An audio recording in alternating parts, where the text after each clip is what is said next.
Song for a Whale, Chapter 40. Since it might be our last night on the cruise, Graham and I took our time standing out on the deck before going to bed. We probably wouldn't be able to fall asleep for a while anyway, thinking about our side trip to Lighthouse Bay. I'd never seen a night so dark. Wendell would have loved it. So many more stars than we could see at home. It looked like one of the glaciers had shattered onto the sky, dotting the blackness with shards of ice.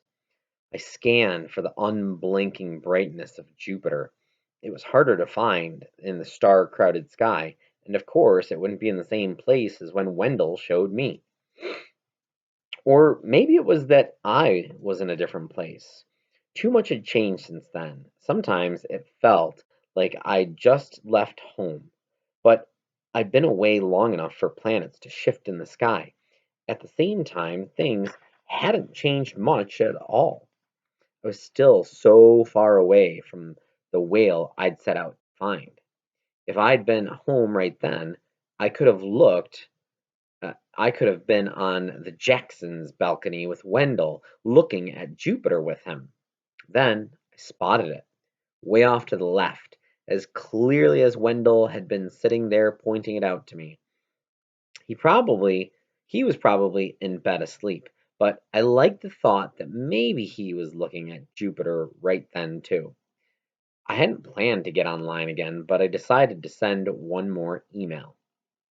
Dear Wendell, thinking of you because my odds of succeeding are astronomical. Ha ha ha ha. Get it? About the that planet you want to find? It was kicked out of the solar system millions of years ago, right? So, how do you know about it? I don't mean just you, but how does anyone know about it since it happened so long ago? Anyway, I was just thinking I'm kind of like that planet. I was on one path and something knocked me onto a new one, and I'm still going.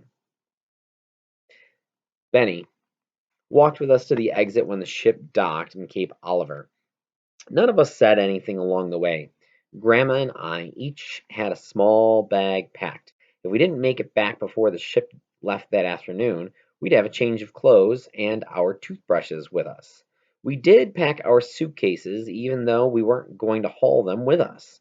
If we had to meet the ship in San Francisco to pick up the rest of our things, we wouldn't have we wouldn't have to take time to pack.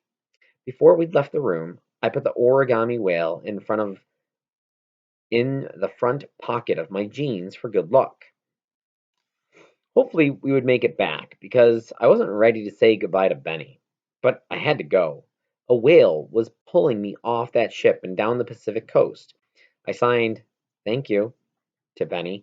As we hugged, I realized I was still wearing the scarf she'd lent me. I reached to pull it off as I signed, "Yours." She shook her head and placed a hand on mine to stop me. "Yours." Then she scribbled something onto the notepad before handing it back to me. "Good luck. Whatever happens, you made a great song." I squeezed her hand.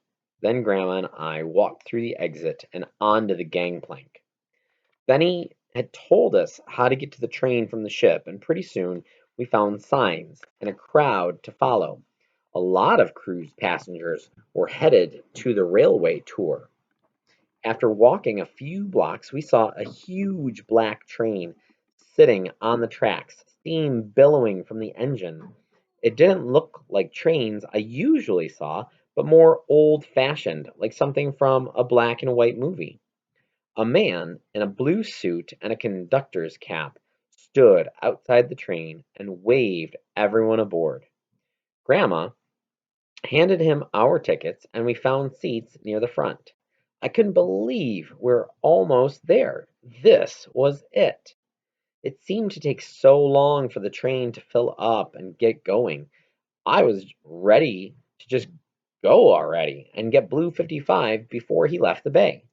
Maybe he'd already been there. I was afraid to check, but I had to find out if there was even a reason to go anymore. I reminded myself then that whales can hear from so far away.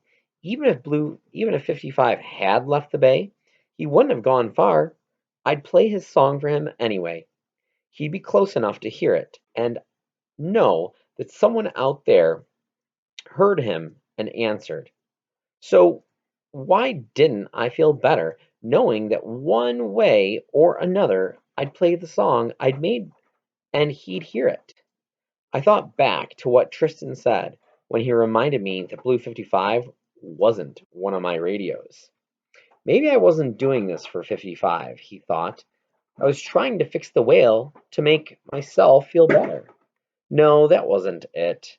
He did have a song that no one else could tune into, but he didn't need fixing any more than I did.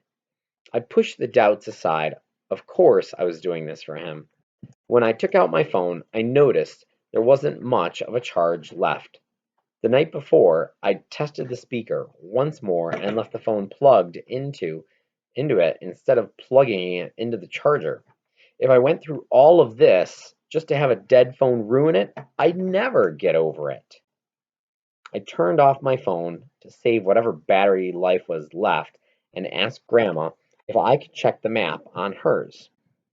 The tracker showed a blue dot blinking right near Lighthouse Bay, and the time of his last recorded song just an hour ago. He'd be there soon. If he kept swimming in the same direction, uh, if he kept swimming in the same direction. But would he stay?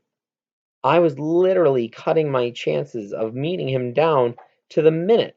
My leg jiggled as I switched over to the sanctuary's website to check for news. Not much of an update, just a "today is the day" post about how some of the staff was going out in a boat soon to catch up with 55 and try to tag him.